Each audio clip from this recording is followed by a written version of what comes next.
Got gun, Hulk left slot, Dixie left, Key left, Mercedes, wide chip, Ricky, Fever left, 75, Katie, Omaha, quick going.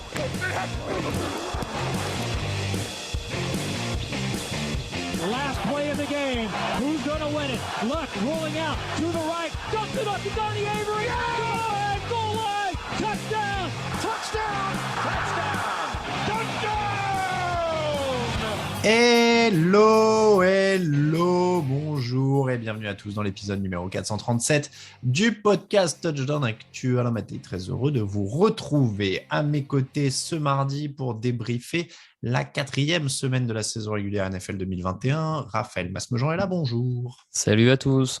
Grégory Richard, bonjour. Bonjour messieurs, bonjour à tous. Une petite nocturne ce soir, on enregistre un peu plus tard que d'habitude, ambiance hivernale. Parce qu'il fait nuit plus tôt que tu dis ça. Ça doit être ça. Aussi, ça doit être ça. Les Cardinals qui s'éclatent, les Cowboys qui défendent, les Seahawks à la relance et les Jets qui gagnent. C'est l'énorme info de la semaine. C'est le débrief de la semaine 4 et c'est dès maintenant en fait.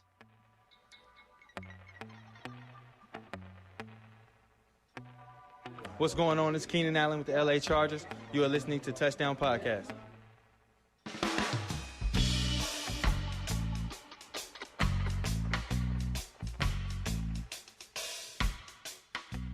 J'étais sur le point de m'enthousiasmer et de dire yes, on va enfin pouvoir renouveler notre stock de jingle de joueurs à Londres et tout ça, parce que Greg il va ce dimanche pour voir les Falcons et les Jets. Mais non, parce que tu n'auras pas le droit d'approcher les joueurs. Eh oui, ils ont peur je vais les stalker un peu, mais je pense que je vais me faire repérer assez vite. Ouais, ils ont peur de tes sinus et de tes éventuelles projections. Donc pas d'approche de joueurs, mais on sera à Londres. Voilà, protocole Covid, donc tribune de presse only, pas de vestiaire et conférence de presse à distance. Donc voilà, ce sera bien, mais pas tout à fait comme dans le monde d'avant. Rams 20, Cardinals 37. Avec 35 points par match en moyenne, les Cardinals ont la meilleure attaque de la ligue. Oui, mais ils ont aussi une défense qui vient de limiter Matt Stafford, pourtant très en forme, à 20 points. Est-ce qu'on commence à prendre Arizona au sérieux, Raphaël? Oui, je sais pas si on les a jamais pris au sérieux non plus. Je sais pas. J'avoue que je ne me souviens plus trop ce qu'on en disait. De mémoire, quand même, dans le Power Ranking d'avant-saison, ils étaient pas trop mal classés. Ils étaient dans un bon top 15 de mémoire quand même. Mais oui, ils sont sérieux. Tu parles de la défense, forcément, qui fait mieux que l'an dernier, mais je trouve que quand même leurs bonnes prestations, à mon sens, sont quand même encore plus dues à un Kyler Murray qui semble avoir passé un cap cette saison. Et même s'ils étaient déjà forts offensivement l'an dernier, je trouve que là, ils maîtrisent encore plus leur sujet offensivement et ça les rend peut-être encore plus redoutables. Cette saison. Greg, est-ce que Kyler Murray a passé un cap, un roc, une péninsule? Oui, clairement. J'avais dit qu'il y a quelques semaines que ce qui m'inquiétait un petit peu avec Kyler Murray, c'était malgré tout le déchet qu'on pouvait voir dans son jeu. Malgré tout, ça fait partie, à raison, selon moi, des principaux candidats pour le titre de MVP désormais, surtout avec le statut d'Arizona de seule équipe invaincue à l'issue de cette 4e semaine. Il y a quand même 4 interceptions, je crois, depuis le début de la total, saison. ouais. Pas de bêtises. Ouais. Voilà, mais là, on voit que sur ce match-là, quand le jeu au sol est capable de vraiment l'épauler efficacement, le déchet, du coup, il y en a beaucoup moins. Et on voit un Kyler Murray qui est beaucoup moins contraint de surjouer. Et pourtant, en face, il y avait cet éternel duel, par exemple, entre DeAndre Hopkins et Jalen Ramsey, qui a été plus équilibré que d'habitude. Généralement, Ramsey met souvent à mal son vis-à-vis. Et là, ça s'est pas mal goupillé. Donc oui, en effet. De quoi Ouais, non, ça s'est moyennement goupillé parce que j'avais DeAndre Hopkins dans ma fantasy et crois-moi qu'il a été bien muselé à mon avis. Voilà, après tout est relatif en fonction de ce qu'on en attendait. Mais non, voilà, ça démontre en tout cas, on continue de voir un Kyler Murray fringant, mais en tout cas avec en plus un casting autour qui se met au diapason et ça ne fait que bonifier encore plus son jeu. Je trouve qu'en l'occurrence, on s'attarde beaucoup sur Lamar Jackson, etc., etc. Je trouve que vraiment Kyler Murray, c'est presque un Lamar Jackson qui a cette aptitude à être dangereux dans n'importe quelle possibilité d'être vraiment dangereux verticalement, mais d'avoir quand même cette possibilité de se dégager de n'importe quelle pression et d'aller chercher les premières tentatives avec une vivacité déconcertante. Donc, c'est vrai que dans son sillage, Arizona est pas mal, même si je persiste et signe pour voir si sur l'ensemble de l'exercice, ils arrivent à rester constants. C'est un petit Lamar Jackson, tout mignon. C'est la version C'est miniature ça. pour ceux qui courent partout. 465 yards, 35 minutes de possession, c'est en effet assez terrifiant en attaque. Et tu l'as dit, il y a le jeu au sol qui est là. Chase Edmonds est à 120 yards. Ça confirme quand même un truc, moi je trouve, c'est que ça court très bien avec Cliff Kingsbury depuis qu'il est arrivé. Je regardais, ils sont toujours dans le top 10 à la course. C'est quand même une marque de fabrique un peu aussi maintenant de cette attaque d'Arizona. Ça faisait partie de ces marques de fabrique déjà universitaires, non, je suppose, Greg? C'est pas ce qui était le plus marquant du D'accord. côté de Texas Tech, puisque c'était vraiment du gros système aérien, comme ce à quoi on pouvait s'attendre à son arrivée du côté de Glendale. Maintenant, si tu veux, c'est vrai que ces derniers temps, ils étaient souvent dans le top 10, mais aussi parce qu'ils avaient un quarterback qui était capable de vraiment Oui, ça aide. optimiser les quelques brèches qu'il avait au sol. Là, on voit que et Edmonds et Connor, ils font plus de 160 yards à eux deux, je crois, sur ce match-là. Donc, Oui. en tout cas, c'est annonciateur de bonnes choses. Et voilà, je le répète, c'est pas forcément pour déplaire, je pense, à Kyler Murray, pour lui permettre de se focaliser sur d'autres choses que pour courir pour sa vie, on va dire. On va pas débattre là-dessus. Alors, vas-y, Raphaël, tu voulais Non, non, ajouter quelque chose? j'allais dire là-dedans, il y a quand même aussi, globalement, depuis plusieurs saisons, je trouve, du progrès sur la ligne offensive aussi du côté d'Arizona, que Rodney Hudson, leur nouveau centre qui est arrivé par échange à l'intersaison, vient consolider un peu cet état de fait, je trouve, mais il y a une ligne offensive qui, quand même, est vraiment pas inintéressante, et notamment depuis ce début de saison. Donc, le tout dans le tout, Kyler Murray qui progresse, la ligne offensive qui progresse, un duo de coureurs intéressant, tout se met en place, quoi. Ouais, et juste pour conclure sur ce que je disais, ce qui est intéressant, et c'est en lien également avec le bon travail de la défense que tu mentionnais au début, Alain, c'est-à-dire que la défense, elle sait être opportuniste. On l'avait vu très forte à Tennessee, notamment en première semaine. Là, elle a été avant tout opportuniste, en sachant notamment créer des turnovers importants et en bonne position. Et ce qui est important, c'est que cette attaque, elle est capable de bonifier ça. Parce qu'en l'occurrence, on a une interception et un fumble forcé, et ça se concrétise avec 14 points derrière, et justement, à des moments qui permettent et à Arizona de lancer son match et à Arizona de faire le break pour définitivement prendre l'ascendant. Mais alors justement, cette défense qui apporte des trucs, je voulais en parler au début, ça fait quand même aussi une différence. Est-ce qu'on est vraiment typiquement dans le côté attaque de feu, défense opportuniste, pensez Chiefs des 3 dernières années, quoi, par exemple, Raphaël? Est-ce qu'on est là-dedans? Je sais pas. Ouais, peut-être. Ça demanderait à être confirmé. Après, je trouve qu'ils ont des joueurs, et je pense notamment à Jordan Hicks, dont l'excellent début de saison fait beaucoup de bien à cette défense, et notamment au poste de linebacker. Il a eu quelques pépins de blessures les années précédentes, et je trouve que là, c'est en train de faire une vraie différence. Est-ce qu'ils sont opportunistes? Je pense qu'ils sont peut-être un peu plus qu'opportunistes, j'ai envie de dire. Je trouve que sur certaines séries, ils arrivent à montrer vraiment de la solidité défensive qui va au-delà, à mon avis, de l'opportunisme. Donc, moi, j'attends de voir avant. Ouais, je sais pas si je les qualifierais comme ça en premier, mais Sur ce match-là, hein. Après, depuis le début de la saison, bon, ça a été moins marquant contre Minnesota de mémoire, mais globalement, depuis le début de la saison, et je trouve que la défense est une belle surprise, en tout cas, et au même niveau globalement que l'attaque. Voilà, je précise juste que c'est quand je dis opportuniste, c'est vraiment juste sur ce match-là, même si en l'occurrence, il faut réussir à stopper un Matthew Stafford d'une attaque qui a quand Oui. même donné pas mal de maux de tête aux Bucks, par exemple, la semaine passée.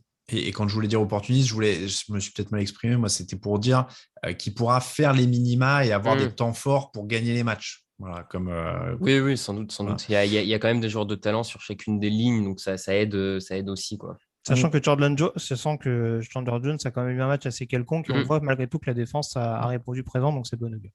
Les Buccaneers, donc les Rams, pardon, retombent assez fort sur terre après leur victoire contre les Buccaneers. Ça reste une très bonne équipe, très complète. On ne va pas refaire l'apologie de tout le monde. Est-ce qu'il y a des choses qui vous inquiètent fondamentalement sur ce match par rapport à ce qu'on savait de cette équipe? Greg, il a des grands yeux, il a l'air d'avoir un truc qui l'inquiète très fondamentalement. Je crois qu'on est obligé de dire le run-stop quand même sur ce match-là. Je ne veux pas dénigrer la prestation d'Arizona, encore une fois, de par ce qu'on disait, de par leur capacité malgré tout dans ce système-là de réussir à mettre en avant le jeu au sol. Mais c'est vrai que, bon, là, en l'occurrence, ils ont été très, très clairement exposés. Et il y a 2-3 actions, je pense notamment à un jeu où les linemen d'Arizona, justement, poulent que d'un seul côté. ce qui laisse une brèche énorme en plein milieu pour Chase Edmonds, justement, d'aller chercher un gros gain. Voilà, c'est quand même un type de jeu où le fait de voir que le deuxième rideau est complètement dépeuplé, ça interroge un petit peu sur une certaine naïveté sur certaines actions. Après, encore une fois, voilà, le niveau de l'attaque en face est tellement impressionnant depuis le début de la saison que bon, c'est un peu facile de les critiquer là-dessus et que moi, je ne m'inquiéterais pas complètement concernant Los Angeles. Ils ont encore beaucoup de playmakers en attaque et en défense, mais c'est vrai que le run-stop, en l'occurrence, sur ce match-là, peut amener à interroger pour les entraînements de cette semaine. Raphaël, quel point tu retiens, toi, pour les Rams? Oui, non, j'allais aussi venir sur le run-stop et peut-être, je les ai trouvés. Alors, c'est la première fois de la saison, donc ça sera à voir si ça se confirme ou pas, mais j'ai trouvé leur assez faible. Enfin, sur la couverture aérienne, il y a eu quand même quelques trous. Je pense à leur safety, notamment Taylor Rapp qui s'est bien troué. Pareil, leur linebacker Kenny Young s'est quand même bien fait manger sur pas mal de réceptions au milieu de terrain. Bon, si le pass rush repart bien, si tout ça, ça peut être gommé. Et là, ça a été client sur ce match. Je ne sais pas si ça sera une tendance pour la suite, mais c'est peut-être des éléments à surveiller parce qu'un joueur comme Kenny Young qui avait fait un très bon début de saison, en sortant un peu de nulle part, il ne faudrait pas que ce bon début de saison soit que de 3 matchs et que derrière, ça reste une faiblesse. Juste pour la précision, en attaque, voir avec Stafford pour peut-être trouver d'autres cibles. On a vu qu'il a beaucoup insisté sur Cooper Kupp sur ce match-là parce que la connexion fonctionnait bien. Ouais, 5 bien sur coupé. 13 à l'arrivée. Il a quand même été très très bien muselé par le backfield défensif des Cards. Cowboys 36, Panthers 28. Les Cowboys ont-ils aussi une bonne défense? On parlait un peu des Cardinals qui se cherchaient ces dernières années. Est-ce que les Cowboys ont trouvé leur défense? Raphaël. En tout cas, il commence à avoir des éléments vraiment intéressants en défense, ça c'est sûr. Dan Quinn fait pour le moment un bon taf. Et moi je trouve que c'est le backfield défensif la bonne surprise. Au-delà du. Ils ont un duo vraiment intéressant où tu as Diggs qui a ce côté playmaker capable de faire l'interception, même si des fois il se fait avoir il mange un peu. Là, il a quand même été en difficulté face à DJ Moore, mais il est capable par un peu ses capacités de skill player à changer le cours du match. Et Andrew Brown de l'autre côté qui lui est beaucoup plus dans un style moins interception, mais beaucoup plus solide sur la couverture. Donc, j'aime bien ce duo de cornerback qui, à mon avis, est en train de faire très jeune duo de cornerback qui est en train de faire la différence pour eux. Et là, c'est peut-être c'est peut-être la patte Dan Quinn, de trouver un backfield défensif bien plus intéressant que ce à quoi on pouvait s'attendre. Ouais, Trevon Diggs, 2 interceptions dans ce match, 5 au total. Choix du second tour l'an dernier, pour rappeler. Là, il explose vraiment. Greg, toi qui es quand même le plus proche de la draft dans l'équipe. Trevon Diggs, donc de l'an dernier. Micah Parsons, drafté cette année, qui est à 17 plaquages, 2 sacs et demi, 7 quarterback hits, 2 passes déviées en 2 matchs. Ils ont un duo là quand même hyper solide sur lequel construire. Alors, on va pas dire 10 ans parce que c'est la NFL et que c'est des défenseurs, mais peut-être 5 ans. Oui. En l'occurrence, c'est vrai que Trevon Diggs, c'était un. Enfin, les deux profils, en l'occurrence, étaient très intrigants à leur arrivée en NFL, parce qu'en l'occurrence, Trevon Diggs, on rappelle, c'était un profil quand même encore en apprentissage, c'est ce qui fait qu'il était deuxième tour, ancien receveur notamment. Et on voit que ça lui permet notamment de pouvoir un petit peu se calquer sur les tracés des receveurs et avoir ce sens de l'anticipation qui lui permet notamment de pouvoir collecter les interceptions. Meilleur intercepteur depuis le début de la saison, si je ne dis pas de bêtises. Ouais. Et c'est vrai qu'en l'occurrence, Micah Parsons, on pouvait l'attendre comme linebacker au début. On voit que la blessure de DeMarcus Lawrence a un petit peu poussé Dan Quinn et Dallas à s'adapter. Et en l'occurrence, il fait un bien fou sur ce premier rideau avec d'autres profils. Un Randy Gregory qui fait l'énième retour et qui, sur ce match-là, arrive à collecter 2 sacs. Il y a un autre rookie, Osa Odigizua, sur l'intérieur de la ligne, qui a su apporter également avec notamment des plaquages pour perte et des sacs. Donc, très clairement, voilà, c'est un groupe qui reste encore relativement jeune, mais en effet, c'est un groupe avec des dents longues également et qui est capable, ne serait-ce dans un premier temps que contre la passe, de pouvoir faire déjouer pas mal d'attaques. Le jeu au sol est revenu en force aussi quand même. 143 yards pour Ezekiel Elliott, 67 de plus pour Tony Pollard. Raphaël, je sais que tu pensais que la ligne avait un coup de moins bien depuis quelques temps. Là, c'est quoi? C'est la ligne ou c'est les coureurs? De connaissance, c'est plus la ligne, du coup, si les coureurs vont mieux. Oui, non, mais je pense on en a déjà un peu parlé la semaine dernière. Je pense Ezekiel Elliott va un peu mieux parce qu'il est poussé dans ses retranchements par Pollard. Et donc, ça, je crois que ça lui fait quand même du bien de s'activer là-dessus. Mais c'est vrai que la ligne offensive, moi, m'a surpris. Elle semblait un peu vieillissante à l'orée de cette saison. Et finalement, Tyron Smith a retrouvé un excellent niveau. Bon, l'intérieur de la ligne peut paraître parfois un peu plus fragile, mais les brèches sont là, ils arrivent à faire avancer cette attaque. Donc, non, non, c'est un peu la ligne, mais je reconnais qu'Eliott semble avoir retrouvé un peu du poil de la bête aussi, quoi. Greg, avec tout ce potentiel aérien, avec cette défense dont on parlait, avec le jeu au sol, avec la ligne, ils sont prétendants au titre maintenant? Oula, Ah ouais, je vais loin. Moi. j'étais pas prêt. Semaine 4. Bon, ils sont prétendants à remporter la NFC Est, hein. Ouais, mais En tout cas, on le sait non, mais maintenant. en tout cas, ils confirment, parce que c'est vrai que ces dernières années, on avait tendance sur le papier à se dire que Dallas avait la meilleure équipe pour éventuellement aller chercher la division. Alors, c'est sûr que l'année dernière, par exemple, les blessures de Prescott n'ont pas aidé. La défense aussi a joué un petit rôle là-dedans, je crois. Non, mais ça, ils sont voilà, favoris. voilà, là, en l'occurrence, il y a au moins la possibilité, encore une fois, de finir dans les 4 premiers et donc au moins de recevoir le premier tour des playoffs. Après, je ne sais pas, ça peut peut-être créer la surprise. Allez, je te dirais peut-être. Je vais pas trop me mouiller pour l'instant. Demi-finale de conférence, ça me paraît déjà un bien bel objectif aujourd'hui pour Dallas. Je reformule ma question pour Raphaël. Ils ont les armes pour se battre en playoff. Oui, oui, oui, pour moi, ils ont les armes à partir du moment où s'ils maintiennent ce niveau-là sans baisse spectaculaire de régime. Tu as une attaque hyper équilibrée qui avance vachement bien. Tu as une défense avec des playmakers. Voilà, je pense que le truc qui leur fera mal, c'est l'inexpérience en défense avec beaucoup de jeunes joueurs et potentiellement Mike McCarthy, dont j'ai encore quelques doutes de choix de coaching dans des moments oui, clés ça... potentiellement plus tard. Mais comme dit Greg, hein, ça peut être une équipe épouvantail, pas forcément bonne à jouer en playoff, parce que si le trio Gallup, Cooper, ouais. Cooper, ouais. Et Cooper est là, Lamb. voilà. Si Lamb. les trois sont en forme, plus le jeu au sol, enfin, toutes les défenses en NFC sont pas capables de les arrêter facilement. Donc, bon. Même question pour les Panthers que pour les Rams tout à l'heure. Ils étaient invaincus, ils perdent leur premier match. Premier match difficile en défense, notamment, où ils ont donc été trouvés au sol. Sam Darnold a marqué, mais encore surtout au sol. Qu'est-ce qu'on retient, qu'est-ce qui inquiète pour Carolina, Grégory? On retient que c'est encore la fiche de 3-0 était intéressante pour construire de bonnes choses pour cette saison 2021. Après, encore une fois, on ne s'attendait pas spécialement à voir Carolina remporter la NFC Sud pour le coup. La saison est encore longue, mais voilà, ça rappelle qu'il va y avoir forcément dans un effectif qui reste relativement jeune et qui reste toujours un petit peu dépendant offensivement de Christian McCaffrey, hein, même si, encore une fois, tu l'as dit, Sam Darnold, c'est pas mal démené, que ce soit à la passe ou dans les airs. Mais après, il ne peut pas faire de miracle avec une ligne offensive beaucoup plus poreuse, avec une défense qui, en effet, a beaucoup plus subi que ces dernières semaines. Ça devient quand même un petit peu plus léger. Il va falloir que tout le monde soit un peu plus à l'unisson pour permettre à Carolina de tenir sur la durée. Raphaël, pour les Panthers, parce qu'on était à 3-0, on a fait l'émission la semaine dernière, Panthers, Broncos, faut-il y croire, tout ça. On savait qu'il y avait un risque que ça s'arrête. Est-ce que tu es inquiet pour eux?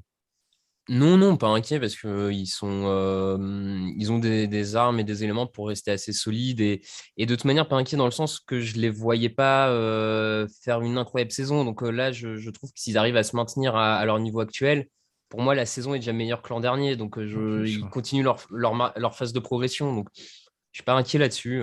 Voir où on est la blessure de Jack Thompson en défense, hein. Ça peut être une grosse perte en l'occurrence si vraiment c'est significatif. 49ers 21, Seahawks 28, début de match assez dingue puisque Seattle commence par 5 3 and out pour un gain de moins 7 yards. Heureusement, ils se sont quand même réveillés en deuxième mi-temps avec 21 points de suite. Pendant ce temps, Jimmy Garoppolo quittait le terrain avec une blessure au mollet. Trey Lance n'a pas réussi à suivre le rythme. Ça fait beaucoup d'infos dans un match. Lance, c'est 9 sur 18, 157 yards, 2 touchdowns. 7 courses pour 41 yards, beaucoup d'imprécisions. Il a 2 sur 6 sous pression. Ça a été difficile. A priori, on en reparlera jeudi dans les previews, mais il ne devrait peut-être pas avoir à jouer le prochain match titulaire parce que Garoppolo n'est pas si blessé que ça. Mais bon, on attendait, c'est quand même le numéro 3 de la draft. Greg, par rapport à ce que tu avais vu au niveau universitaire notamment d'ailleurs, est-ce qu'il y a des motifs d'espoir? Est-ce qu'il avait l'air prêt ou pas assez? En soi, je trouve pas la prestation désastreuse. Alors après, c'est vrai que les stats sont peut-être un petit peu gonflés par l'énorme problème de couverture sur le touchdown de Deebo Samuel. Mais en l'occurrence, dans les circonstances dans lesquelles il arrive dans une mi-temps où il n'y a pas grand-chose qui a tourné dans le sens des 49ers, bon, il n'a pas démérité, il ne se fait pas intercepter, il apporte sa contribution au niveau du jeu au sol. Mais ouais, très clairement, c'est un match pour San Francisco qu'il faut oublier parce que tu as presque l'impression qu'ils ne voulaient pas gagner ce match, quoi. Tu regardes Mm. statistiquement, c'est un match qu'ils doivent gagner 15 fois. Ouais. Et bon, pour une fois, on sait que Seattle, depuis le début de la saison, je ne vais pas tout dire en même temps, mais on sait que Seattle, depuis le début de la saison, joue une mi-temps sur deux. Bah, manque de bol pour San Francisco et ils ont décidé de jouer à la fin cette fois-ci. Et bon, ça ne condamne rien, mais ouais, je ne suis pas forcément inquiet par la prestation de Trey Lance. Mais bon, faudra voir très clairement si c'est Garoppolo ou Lens. J'ai pas dans l'idée que Garoppolo était décoiffant en première mi-temps non plus, hein. Alors, Raphaël, toi qui la dernière fois nous a dit que Garoppolo bridait cette équipe, hein, plus ou moins, si je ne dis pas de bêtises, des 49ers, est-ce que tu es prêt à mettre Trey Lance à la place? Non, non, non, je suis pas spécialement prêt à mettre Trey Lance. Il a montré que c'était un rookie, clairement. Il y a eu des choses pas très jolies, quelques lancers, mais bon. Après, voilà, c'est pour ça que Kyle Shanahan choisit Garoppolo en titulaire. C'est que Garoppolo apporte plus de certitude pour gagner. Et je veux bien le croire, vu ce qu'on a vu. Donc, j'ai pas de. Là-dessus, effectivement, je pense pas que ça vaille le coup de changer maintenant. Et pour mettre Trey Lance, ça vaut pas forcément le coup. Après, les 49ers, pour moi, perdent ce match en première mi-temps. C'est parce que quand Seattle est autant en galère en première mi-temps, avec, comme tu l'as dit, 5 séries de suite, être à 7-7 à la mi-temps, plus les erreurs en special team, la roulade du mec qui re-rentre pour le touchback, enfin, c'est des trucs. La blessure du kicker. Oui, c'est ça. Voilà, il y a eu beaucoup de pénalités, il y a eu des erreurs sur les équipes spéciales, il y a un kicker blessé, enfin, il y a eu beaucoup En de fait, choses. c'est ça, c'est qu'on le sait, Seattle, c'est une équipe à réaction par moment, tout ça. Clairement, ce match, quand j'ai vu San Francisco n'être qu'à 7-7 à la mi-temps avec un Seattle pareil, je me suis dit, bah, ils vont le perdre celui-là parce que derrière, ça va, il y a un moment où ça va enchaîner du côté de Seattle et c'est ce qui s'est passé. Et donc, les 49ers se sont clairement tiré une balle dans le pied sur celui-là. Enfin. Oui, d'ailleurs, Seattle prend 457 yards sur le nez, mais 28 points seulement. Est-ce que mais 21 points d'ailleurs seulement, je ne dis pas de bêtises. Est-ce que c'est un bon signe pour la défense de Seattle? Comment on peut interpréter ça? Ouais, pas bien sûr. Je sais pas. Plier mais pas rompre à l'extrême. Je vois bien Pete Carroll dans les causeries faire bon les gars, si on prend 450 yards, ça devrait bien se passer. Voilà. Non, je sais pas, c'est le Non, plier mais ne pas rompre à l'extrême, quoi. Ouais, là, quand même, comme on l'a dit, il y a quand même beaucoup de choses qu'on fait que du côté de San Francisco, on s'est un peu tiré une balle dans le pied. Il y a eu des bonnes choses, hein. Je pense par exemple au sauvetage de Jamal Adams sur le presque touchdown de George Kittle. Je crois d'ailleurs que George Kittle n'a toujours pas marqué le moindre touchdown contre Seattle en 4 saisons. Je crois avoir vu passer un truc comme ça. Mais oui, non, c'est bon. On va dire comme disait Raph, ils ont eu l'opportunité de voir que l'équipe en face avait du déchet dans la finition. Je parlais du Butter, c'est pas à tort, hein, parce qu'en l'occurrence, il y a quand même 4 points qui sont abandonnés en cours de route. Au moins ces 4 points-là, de par les loupés du punter qui avait pris la place pour les kicks. Donc, ouais, on va dire que c'est passé sur ce coup-là et c'était le plus important parce qu'il fallait pour Seattle se remettre en selle avec un début de saison un peu compliqué. Mais ouais, il faut continuer de revoir la copie parce que là, défensivement, je ne suis pas du tout rassuré. Et même en règle générale, offensivement, c'est un peu trop par intermittent. Ça reste très inconsistant, hein, quand même. C'est très. C'est ça. Il va falloir en effet confirmer tout ça. Jets 27, Titans 24. Après prolongation, quelqu'un a fini par perdre contre les Jets. Cet honneur revient donc aux Titans. Les Jets, ils mettent un point d'honneur à ne pas avoir le premier choix de la draft tous les ans. Juste être sûr. Ils ont failli égaliser avec un field goal en fin de prolongation, mais raté par Randy Bullock. Est-ce que la défense des Titans est si catastrophique que ça ou est-ce que les Jets ont fait un bon match? Catastrophique. Je ne sais pas si la défense de Tennessee est catastrophique, mais bon, il y a eu quand même une petite rébellion de la part des Jets. Très clairement, sur ce match-là, ça a été assez marqué, notamment dans le domaine aérien. Après, c'est sûr que du côté de Tennessee, voilà, il y a toujours cette difficulté à mettre un petit peu de pression. Il ne faut pas oublier qu'un bud de prix, par exemple, est retombé dans ses abonnements quotidiens à l'infirmerie. Donc, ça n'aide pas spécialement à avoir une défense contre la passe suffisamment intimidante, je trouve. Et puis, au-delà de la défense de Tennessee, encore une fois, c'est aussi l'attaque. Certes, il leur manquait leurs 2 receveurs principaux avec Julio Jones et AJ Brown. Mais il y a une ligne qui continue de souffrir énormément. Je crois que c'est l'équipe qui concède le plus de sacs depuis le début de la saison. Ils n'ont pas affronté que des monstres en défense. Oui, il a été saqué, j'ai pas le 7 total, fois, mais il a 7 été fois. saqué 7 fois cette fois-là, donc je sais pas combien Voilà. ils en sont au total, mais ça fait haut. Et on retombe un peu, je trouve, sur certaines séries, sur le côté un petit peu prévisible de première Derrick Henry, deuxième Derrick Henry, troisième passe incomplète. Mm. C'est un Ah peu le ouais. souci. Oui, Derrick Henry a eu 33 ballons, 157 yards, donc clairement, lui, il a fait ce qu'on lui a demandé, hein, mais c'est une équipe qui, en effet, est dans une configuration compliquée, Raphaël, et c'est surtout qu'on voit pas comment ça pourrait s'améliorer. Oui, bah c'est la configuration, effectivement. Je sais pas si c'est celle exactement à quoi on s'attendait. On s'attendait pas à ce qu'ils perdent face aux Jets, mais disons que les lacunes qu'on voit des Titans là sont un peu ce qu'on imaginait. C'est une défense qui est pas assez costaud, qui manque de playmaker, et notamment dans le backfield défensif ou en dehors de Kevin Byard. C'est pas évident. Enfin, on a un Fulton qui certes fait une interception, mais qui est quand même battu sur pas mal de réceptions. Le corps de linebacker a été assez transparent sur ce match. Voilà, ça manque de talent, j'ai envie de dire, en défense. Ils n'arrivent pas à régler ça depuis plusieurs saisons. Et en attaque, la prestation en attaque, elle est difficile, pareil, à analyser parce que quand même, c'est vrai qu'il leur manque leurs deux meilleurs receveurs et c'est toujours compliqué. Oui, la ligne offensive n'est pas bonne depuis le début de la saison. Bon, je pense qu'ils peuvent réussir à progresser un peu là-dessus, mais on savait en même temps que les Titans seraient une équipe qui, cette année, a priori, s'en sortirait plus grâce à l'attaque que la défense. Mm. Donc, quand l'attaque patine, bah, tu te rends compte que la défense ne suffit pas à stopper les Jets. C'est Moi, pas. je veux pas jouer au GM virtuel ou à Football Manager, mais je vois qu'il y avait Corey Davis en face, qui était un ancien de chez eux à 4 réceptions, 111 yards. Plutôt que d'envoyer des choix de draft sur un Julio Jones vieillissant, peut-être que tu gardais Davis et que tu investissais sur des défenseurs. Voilà, Peut-être pas le même Alors, salaire. Hein. je refais l'histoire. Je me rappelle plus le contrat qu'ont fait les Jets à Corey Davis. Peut-être que ça joue.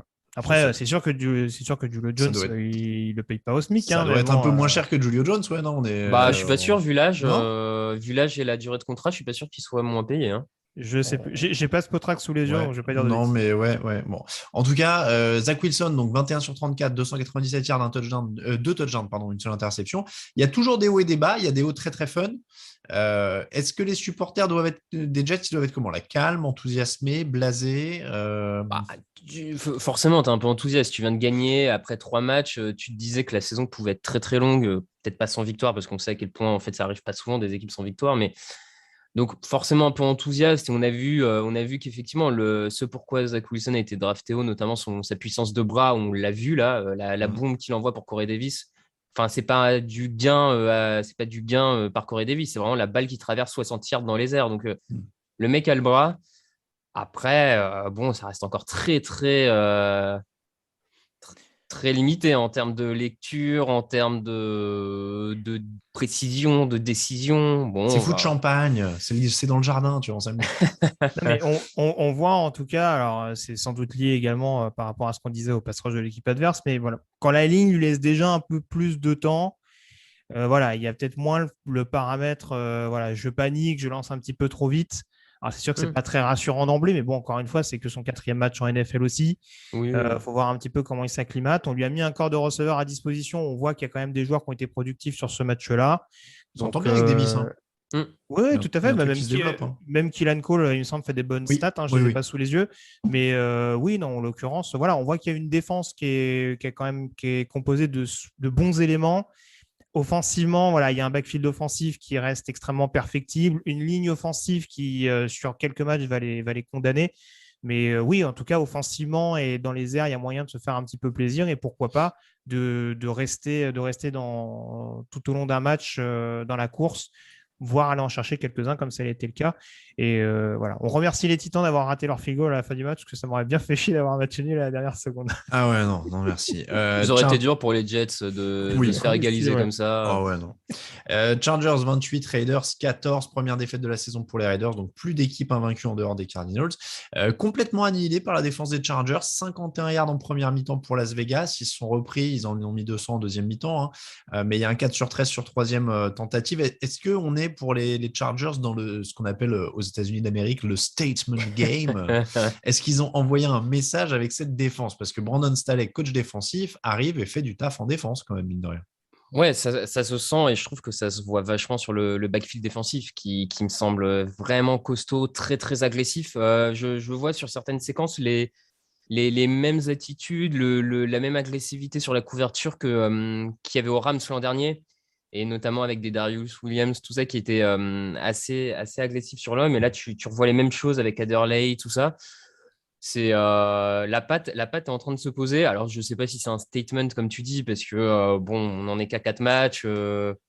Bon, on va peut-être pas non plus trop s'enthousiasmer, tu vois, du côté de Los Angeles. Faut rester mesuré, mais oui, oui, la pression est là. Même Joey Bosa a l'air d'enfin enchaîner les bonnes performances.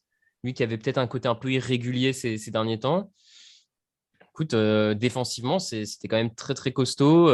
Et la bonne nouvelle, je trouve aussi, et qui était un de leurs défauts ces dernières saisons, c'était la défense contre la course. Là, ils ont très bien défendu la course. Donc, bon, à voir si ça se confirme aussi. Greg, rassuré par cette défense des Chargers. Ou impressionné même, je dis rassuré. Bah, je suis globalement bluffé depuis le début de la saison parce que c'est vrai qu'en l'occurrence, ils ont des bons éléments. Raph en parlait, mais c'est vrai que les voir performer. Alors, j'ai pas spécialement attendu le match face à Las Vegas pour me dire que la défense m'impressionnait. Ils avaient quand même déjà réalisé des actions d'éclat la semaine dernière face aux Chiefs, hein, justement, pour faciliter leur victoire, ou en tout cas, encore une fois, être au même niveau que l'attaque sur ce match-là. Là, en effet, on voit il y a des pertes de balles régulièrement qui sont provoquées par cette défense. Je ne sais plus ce que j'ai. Tu parlais, Alain, du run-stop, mais une stat qui, moi, m'a quand même assez bluffé. Ils ont quand même joué sur les 3 derniers matchs Prescott, Mahomes et Carr. Donc 3 attaques aériennes quand même assez bien huilées. Et ils ont concédé, alors sur les 4 premiers matchs de la saison, je crois que c'est moins de 800 yards à la passe. Donc c'est une moyenne quasiment de 200 yards. Donc c'est quand même assez bluffant quand tu sais les joueurs qu'ils ont affrontés et les stats habituelles qu'ils peuvent avoir dans le domaine aérien. Donc voilà, et puis je pense que Brandon Staley plaît énormément à Raphaël, parce qu'en l'occurrence, voilà, là, Il est agressif. au moment de poser les coronets, à chaque fois, il n'hésite pas. Et pour l'instant, en tout cas, ça sourit. Tant mieux pour les Chargers et pourvu que ça dure pour eux. Mais voilà, il y a cette agressivité et ce côté vraiment, on a peur de rien, qui en plus est récompensé, qui leur permet d'être co-leader de la division à l'heure où on se parle. Et qui, à mon avis, est vraiment pas mal pour un groupe jeune, hein, notamment en défense et tout, d'avoir un coach et avec un quarterback en deuxième année. Je pense que pour le coach, au-delà de montrer qu'il a des coronets ou quoi que ce soit, je pense que ça crée aussi une dynamique malgré tout dans le vestiaire. Pour les joueurs, de sentir que le coach fait confiance aux joueurs et à l'équipe pour tenter ces trucs-là et que, ah non, par sécurité, on ne va pas se reposer sur un punt. Enfin, je pense qu'il y a un moment, c'est aussi une sorte de cercle vertueux qui est en train de se créer. Donc, jusqu'où ça va les amener, je ne sais pas. Mais il ne faut juste pas tomber dans les excès. Mais oui, c'est sûr que c'est une bonne chose. ça sera peut-être l'inexpérience qui leur fera tomber dans les excès à un moment un peu plus crucial dans la saison, c'est sûr. On ne peut pas ne pas dire un mot sur Justin Herbert parce que je sais qu'on nous le reprocherait sans fin là, si on dit oui, mais on s'est concentré sur la défense parce que c'était quand même le point marquant. Parce que Justin Herbert a encore été épatant quand même avec 3 touchdowns. Il est quand même maintenant à la tête d'une équipe qui ressemble à un clair prétendant au playoff malgré un Justin Herbert qui est jeune mais qui est impressionnant, quoi, qui a la maturité d'un vétéran actuellement. Raphaël, je sais que tu es plutôt client du. Ouais, non, et effectivement, il a un vrai leadership. Il fait encore quelques erreurs, mais comme beaucoup de quarterbacks et comme un quarterback de deuxième année, j'ai envie de dire. Moi, je le trouve vraiment en plus assez létal et précis sur, comme on dit, outside, enfin vraiment sur les passes vraiment en bord de terrain. Je trouve qu'il a une vraie capacité, une vraie précision sur ces passes-là. Surtout que sa ligne est encore en amélioration, je trouve. La ligne en amélioration, les investissements dessus à l'intersaison sont en train vraiment de porter leurs fruits, et notamment le rookie, c'est Rashawn Slater, hein, si je ne dis pas de bêtises sur le prénom, je suis un petit doute. Mais lui fait un début de saison de rookie assez incroyable. Donc non, Justin Herbert est en confiance, il est bien entouré, il a des armes, il a cette précision et je trouve il est quand même globalement assez précis pour un quarterback de son âge et c'est des fois ce qui fait défaut aux jeunes quarterbacks quand même. Hein, et finalement, il joue pas si risqué que ça, je trouve. Enfin, il a quelques petits déchets, mais je sais pas, je trouve qu'il est vraiment en contrôle. Donc, ouais, c'est assez épatant pour un quarterback de deuxième année quand même. Est-ce que les Raiders, parce qu'il faut qu'on parle un peu d'eux aussi quand même, ont trop forcé sur la course? Ils ont beaucoup tenté de faire jouer Josh Jacobs en début de match et puis ils se sont retrouvés dans un trou 21-0. Est-ce que John Gruden doit s'avouer au bout d'un moment que c'est une NFL du 21e siècle où on lance beaucoup de ballons, qu'il peut le faire, qu'il n'y a pas de problème dès le début? Greg, je te vois sourire. D'habitude, tu lui reproches de trop courir et là, je sais pas. En l'occurrence, je pense que ouais, le plan de jeu était peut-être celui-là justement pour tester un petit peu le run-stop. Après, oui, comme tu l'as dit, je pense que c'est vrai que le fait que les Chargers prennent chaud assez rapidement, forcément, après, ça fait apparaître que la stratégie n'était pas la bonne. Mais c'est sûr qu'il y a des moments qu'ils n'ont pas spécialement bonifié. Je pense à justement, on parlait des prises de risque de Brandon Staley. Il me semble qu'il y a une quatrième qui est tentée à la passe par le punter Mm. et qui n'est pas concluante. Ça aurait pu permettre à Las Vegas de reprendre un petit peu de momentum, mais c'est pas ce qui s'est passé en l'occurrence. Donc, ouais, très clairement, il y a eu un problème de rythme globalement en attaque. C'est symbolisé également par le domaine aérien.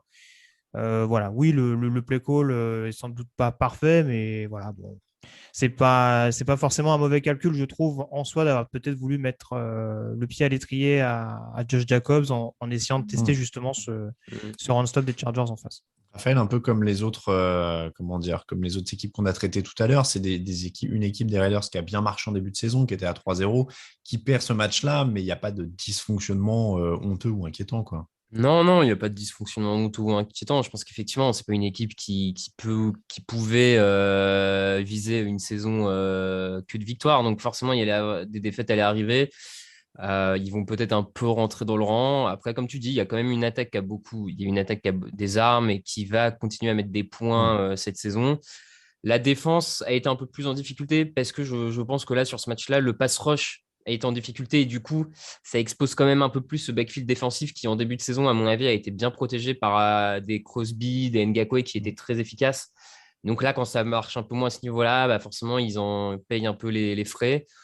Mais bon, c'est une bonne équipe, hein. Ils vont se battre pour les playoffs, c'est sûr. Ça reste deux gros prétendants pour les playoffs, je Ouais, trouve, hein. clairement. Et Oui. Chargers et Raiders, malgré ce match-là. Complètement. Petite pause et tous les autres matchs.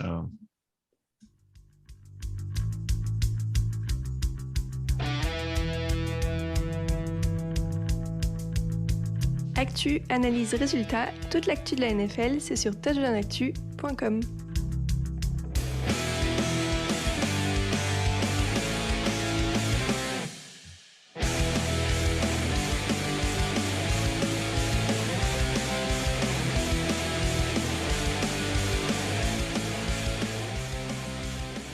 On enchaîne avec tous les autres matchs de la semaine. Messieurs, on commence par Broncos-Ravens, 23-7 pour les Ravens. Il fallait s'y attendre parce que je les avais pronostiqués. On avait fait une émission spéciale sur eux.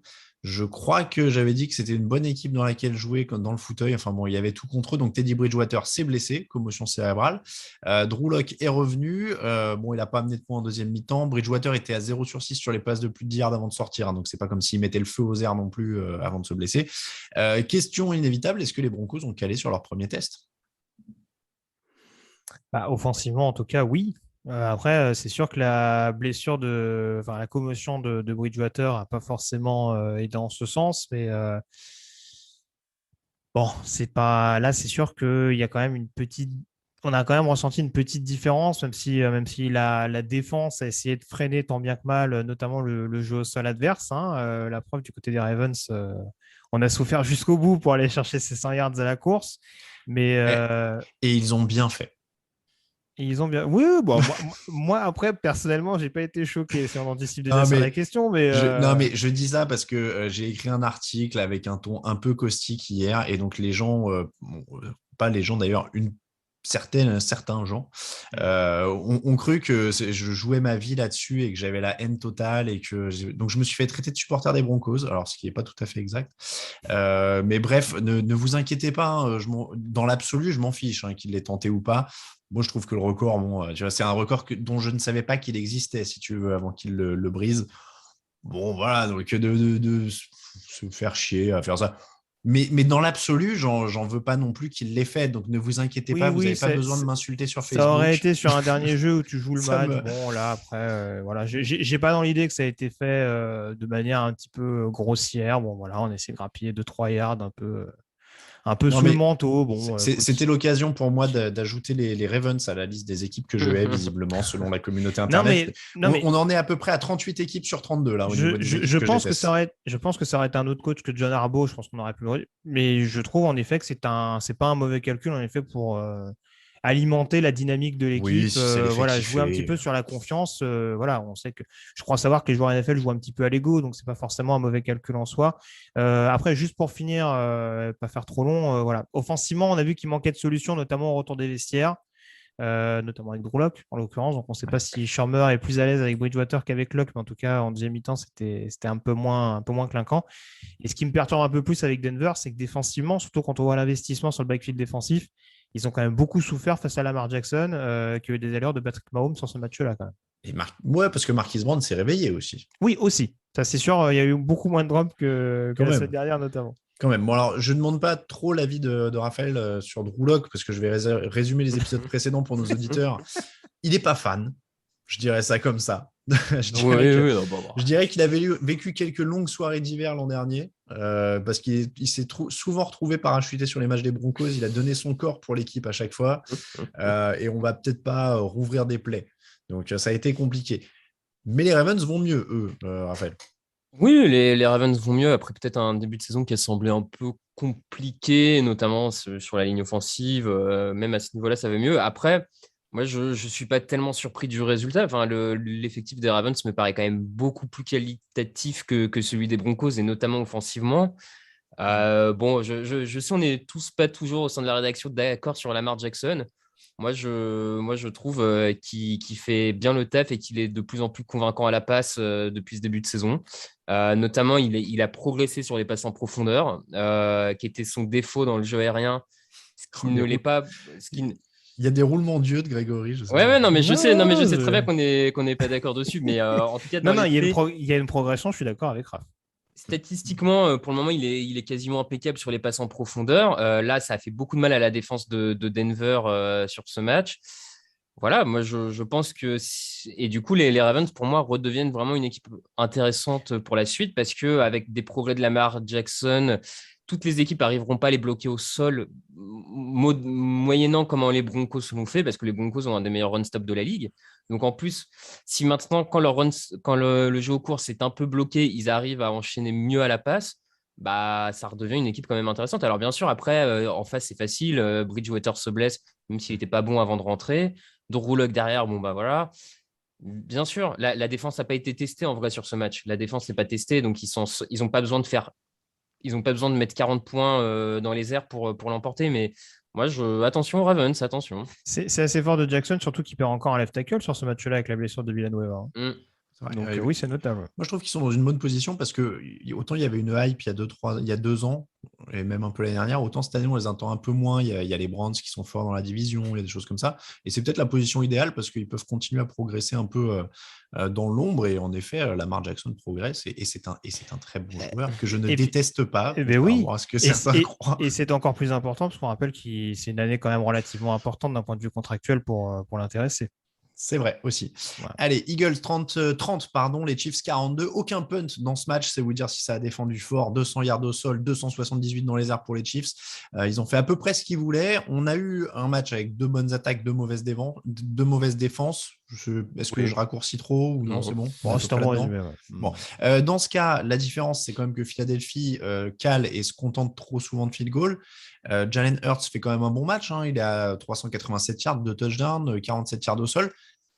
Donc l'un dans l'autre, il perd, mais il fait un bon match, Jalen Hurts. On n'en a pas beaucoup parlé, j'ai l'impression, mais il confirme quand même qu'ils ont fait un bon choix en se débarrassant de Carson Wentz, parce que ce n'était pas non plus totalement gagné. Il n'y avait pas 1000% confiance en Hurts au début de l'année, non ? Non. Bah après, oui, c'était un pari à tenter puisque Jalen Hurts avait l'air beaucoup moins fragile et présentait en tout cas cette aptitude à être dans la mouvance actuelle, le profil de quarterback hyper mobile, capable d'aller chercher les premières tentatives. On voit qu'à la passe, en tout cas, dans le système Sirianni, ça a l'air de pas mal s'imbriquer. Bon. Il y a une prestation la semaine dernière à Dallas qui était un peu compliquée. Là, en l'occurrence, contre Kansas City, ça a été beaucoup mieux. Après, reste à juger du niveau défensif de Kansas City parce que là, ça fait quand même 2 semaines de suite. La semaine dernière, c'était les Chargers. Bon, là, je ne veux pas dénigrer les Eagles. Il y a des bons joueurs en attaque, tout ce qu'on veut, mais face à une équipe qui a été beaucoup pénalisée. Je crois que c'est l'équipe la plus pénalisée de la ligue, les Eagles. Je crois que c'est 44 mouchoirs depuis le début de la saison en 4 matchs. Ça fait un peu beaucoup quand même. Ils arrivent quand même à mettre 30 points à Kansas City, à les mettre un peu sur le reculoir. Il y a des moments, en effet, où ça va tellement vite que c'est compliqué de pouvoir suivre le rythme. Mais sinon, oui, Jalen Hurts, belle surprise, notamment dans le domaine aérien, encore une fois. Je ne sais pas si, comme Lamar Jackson, chaque semaine, on va nous bassiner avec le on nous a dit qu'il ne faisait que courir. Mais en tout cas, voilà, on voit qu'il Oh non, arrive. On n'a pas trop eu le temps pour Hurts. Mais en tout cas, c'est prometteur. Ouais. Raphaël, pareil, prometteur. Oui, c'est intéressant. En tout cas, il apporte quelque chose. Il apporte une autre dimension que ce que Vance pouvait apporter. Et par rapport à la construction de l'effectif, où la ligne offensive connaît souvent des blessures. Enfin, là, il y a encore 2 joueurs titulaires qui sont pas là. Enfin, j'ai envie de dire que vu la situation, il va aller mieux partir avec Kurt. C'est un quarterback mobile qu'avec Vance, en fait. Enfin, ça repartait au carnage, à mon avis, avec Vance. Donc, Ouais. Et ben, ça fait une défaite plutôt encourageante alors pour Philadelphie. Vikings 7, Browns 14. Les Browns ont encaissé un touchdown sur la première attaque des Vikings. Ensuite, rideau. Après les 9 sacs sur Justin Fields, il y a une semaine, là, ils ont mis 7. Non, pardon. Ils ont mis la pression sur Kirk Cousins. Il n'y a pas 7 sacs, j'allais vous dire une bêtise, mais il y a 7 défenseurs des Browns qui ont réussi au moins une pression sur le quarterback parce que sur 40 tentatives de passe, Cousins a été mis sous pression 22 fois. On est quand même en train de voir une belle défense là qui est en train de se former du côté de Cleveland. Ça fait j'ai envie de dire 1 an et demi, 2 ans peut-être presque qu'on en parle d'une montée en puissance. Là, on est en train vraiment de la confirmer, j'ai l'impression. Raphaël, je te vois hocher de la tête. oui, on la confirme. Bah, elle est portée, j'ai envie de dire, par Myles Garrett, qui est encore sur un niveau de jeu assez impressionnant. Il tire tout le groupe vers lui. Il fait encore des sacs, cette pression qui ne donne pas toutes des sacs, mais voilà, il est omniprésent. Et puis, on voit des joueurs, des vétérans notamment qui font du bien à cette défense. Au poste de linebacker, Malcolm Smith s'est montré sur ce match. Josh Johnson, au poste de safety, a fait quelques grosses actions. Ouais, ça monte en. Il y a leur rookie dont le nom, Jock, son Jeremiah diminutif. Owusu-Koramoah. Voilà. De toute façon, je savais que je n'arriverais pas à le prononcer, donc autant se faciliter la vie. Qui fait aussi une belle saison, là un bon match. Donc ouais, la défense progresse et ils ont un petit côté old school, grosse défense, énorme jeu au sol. Il y a un petit côté vibes années 80. Mais écoute, ça fonctionne. Les Steelers il y a 20 ans, quoi. Ouais, Et alors, la petite vibes, quarterback à moins de 50% de passes complétées comme dans les années 80, Greg il reste très irrégulier. C'est quoi encore la marge de progression Déjà, ce que j'aime bien, c'est qu'au moins, il se cache pas et il dit pas bon, allez, l'important, je ferai mieux plus tard, etc. Non, mais il peut dire qu'il est nul, c'est tant mieux, mais là, il y a eu un petit peu de soucis en effet pour se connecter, notamment avec Odell Beckham qui faisait son match de reprise. On peut espérer que la saison suivant son cours, ça va réussir à se mettre en place. Jarvis Landry est toujours pas là, il est sur la liste des donc blessés. bon, c'est vrai qu'on a déjà vu Baker Mayfield performant l'année dernière avec un corps de receveur qui était déjà relativement dépeuplé, mais c'est vrai que c'est pas des statistiques en tout cas très très rassurantes et la défense de Cleveland ne pourra pas toujours, on va dire, être l'arbre qui cache les difficultés aériennes en attaque, parce qu'encore une fois, au niveau du jeu au sol, et Raph en parlait, il y a toujours cette aptitude à avoir un ball control et à réussir à faire mouche à un moment donné dès qu'une brèche se présente à eux. Donc, c'est pas toujours sexy depuis le début de la saison en attaque Cleveland, mais en tout cas, c'est précieux et ça bonifie un super travail de la défense et une pression constante, mis notamment par le front seven des Browns. J'attends quand même de voir un Mayfield un peu plus régulier. Mais j'ai l'impression, depuis sa 2e année NFL, j'ai l'impression qu'il est un peu plus dans un rôle de game manager que vraiment dans un côté hyper élite. C'est vraiment la première année où on s'est dit, tiens, c'est le Mayfield d'Oklahoma. Ça a l'air un peu plus compliqué. Ouais. In fine, moi, je le trouve presque régulier, en fait, régulier dans son rôle de game manager qui limite de plus en plus les erreurs. Mais donc, il faut pas en attendre plus. Je sais pas, c'est toujours compliqué de juger les marges de progression des quarterbacks, mais tu vois, moi en fait, je le trouve régulier, je trouve que depuis l'an dernier, il est à peu près sur la même ligne. Et effectivement, peut-être qu'on attend de le voir passer un cap. Est-ce qu'il en est capable? C'est ça, c'est peut-être que ça dépend du système, mais encore une fois, on a vu qu'avec Kitchens, il y a une année où tout se passait bien et l'année d'après, il s'écroule complètement. Là, il est dans un système où voilà, on met l'accent un peu plus sur le jeu au sol. Et où ça gomme en l'occurrence les défauts qui peuvent exister dans son jeu. Donc, c'est pas forcément une mauvaise chose pour Cleveland. Et puis peut-être qu'il y a une année où il finira par prendre feu et à vraiment se révéler comme le gunslinger qu'il était à l'université. Du côté des Vikings, on va se concentrer surtout sur la défense. L'attaque, on sait qu'elle peut faire mieux. Bon, ce ne sera pas une grande surprise. Là, ils peuvent au moins se satisfaire du retour de leur défense. C'était un des gros problèmes avant cette saison. Oui, en tout cas, c'est une des équipes qui génère le plus de sacs depuis le début de la saison, alors que, sauf erreur de ma part, il joue toujours sans Anthony Barr. Bon, alors certains me diront qu'Anthony Barr n'est pas fabuleux non plus depuis qu'il arrive en NFL, peut-être, pas en tout cas d'un point de vue pression. Mais oui, non, on voit que par exemple, hein, le retour d'un Everson Griffin fait pas mal de bien, notamment sur des troisièmes tentatives, sur des jeux relativement importants. Donc, oui, non, ils se font moins trouver, notamment sur l'intérieur de la ligne.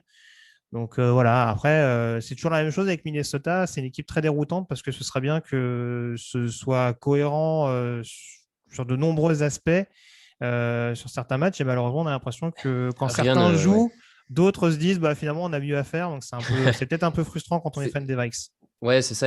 Jamais rien ne marche en même temps du côté de Minnesota. Et là, par exemple, c'est pareil, dans les bonnes nouvelles, ça faisait longtemps qu'on n'avait pas vu le backfield de Minnesota, le backfield défensif aussi costaud. Enfin, maintenir aussi bien le jeu aérien avec Thielen, Jefferson, Cousine, enfin, c'est quand même une grosse prestation. Il y a Patrick Peterson qui fait un excellent match. Mais voilà, eux, ils sont là cette fois-là et bah, c'est l'attaque qui disparaît. Et là, je commence à me dire que peut-être que Mike Zimmer a fait son temps, c'est un bon coach, mais il y a un moment, être incapable de toujours avoir l'équipe au même moment, c'est son rôle de coach, je crois aussi quand même. Oui, bah, clairement, c'est des managers. Bills 40, Texans 0, 3 balles de jeu pour les Bills. Absolument zéro suspense dans ce match. Houston a été massacré. David Mills a signé un des pires matchs de l'histoire récente avec un 11 sur 20, 87 yards, 4 interceptions. Je rassure Grégory, Nathan Peterman. C'est pas la peine de le dire, on n'entend pas ce que tu dis. Match pire statistiquement. 450 yards à 109 pour Buffalo. Est-ce qu'il y a quelque chose à tirer de ce match pour vous en termes d'enseignement? On va pas y passer 10 ans. Non, juste dire que la défense de Buffalo confirme. Je crois qu'il y avait que 2 équipes dans l'histoire qui ont fait 2 matchs avec 0 points concédés. C'était les Feux Redskins en 91 et les Ravens en 2000 qui ont gagné le Super Bowl derrière. On souhaite le même sort à Buffalo en l'occurrence. Mais en tout cas, ils se sont bien remis de leur défaite d'entrée contre les Steelers. Dolphins 17, Colts 27. La ligne offensive en galère, la défense aussi. Les équipes spéciales ont perdu un ballon. Finalement, le quarterback, c'était pas le plus gros problème de Miami. Genre, vraiment pas, quoi. Bah, en attaque, c'est pas le seul problème. Mais bon, là, c'est un peu ce que je disais il n'y a pas si longtemps que ça avec Miami. C'est que, ouais, quand ta défense, qui est toujours capable de générer des pertes de balles, et dans le match, ça va. Mais alors, dès qu'elle commence à baisser un petit peu de pied, ou en tout cas à ne plus pouvoir stopper l'attaque adverse, bah, ça commence à se gâter. Les Colts, ils ne sont pas monstrueux sur ce match-là. Mais il y a un très bon ball control. Et au moment où il faut mettre la tête des Dolphins sous l'eau, alors que paradoxalement, Dolphins, tout ça. Bah oui, bref. C'est ça, ils devraient être récents. Mais... bon, dès qu'il faut leur mettre un petit coup de massue, bah voilà, ils ont été capables de le faire. Les Colts, c'est un petit peu la problématique du côté de Miami, c'est que là, le chantier continue de me paraître relativement important. Il y a un jeu au sol qui est encore anémique. Donc, ouais, il y a beaucoup de choses qui posent problème offensivement parlant. Là. Ça régresse, non, Raphaël? Oui, je ne sais pas si c'est une régression qui va se confirmer ou s'ils vont réussir à se restabiliser un peu, mais une des grosses déceptions pour moi, c'est quand même leur couverture aérienne. Ils ont une paire Xavier Howard, Byron Jones, qui était censée être une des toutes meilleures de la ligue et qui, depuis le début de saison, ne joue pas du tout à ce niveau-là. Et c'était quand même une de leurs forces l'an dernier, cette couverture aérienne qui avait permis à cette équipe de tutoyer la course au playoff.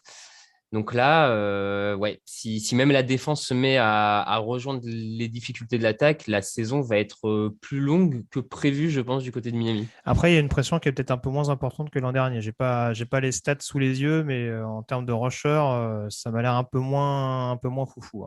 Les Colts ont le mérite d'avoir minimisé les erreurs malgré une ligne offensive sans Quentin Nelson. Leur défense a un peu haussé le ton. Est-ce qu'il y a un début de quelque chose ou est-ce qu'on attend que ce soit plus costaud en face là quand même pour tirer des leçons? C'est dans mes tops de tout à l'heure, donc je vais pas tout dire, mais ouais. Très bien. Alors, on va enchaîner avec le match suivant. Bengals 24, Jaguars 21, victoire à la dernière seconde des Bengals. 3 victoires et 1 défaite. Est-ce que Greg change d'avis sur Zach Taylor? Tiens. Ah lol, pardon. Est-ce qu'il est en course pour le coach de l'année, Greg? Ouais, c'est ça. Ah, j'étais pas prêt. Entre le Dallas vainqueur du Super Bowl et ça. Je suis incisif aujourd'hui. Tu m'as gratiné. Là, on est de nuit. Moi, je suis. Non. Alors, attends, non, blague à part, non, très franchement, c'est toujours ce que je dis et ça va pas changer en fonction des appréciations que je donne à certains coachs à un instant T.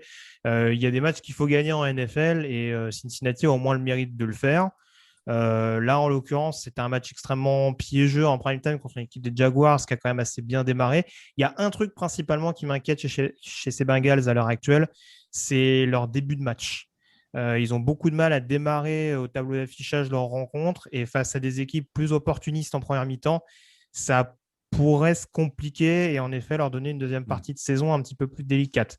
Après, on voit qu'offensivement, Joe Burrow fait le boulot. Il a été assez bien protégé sur ce match-là, notamment.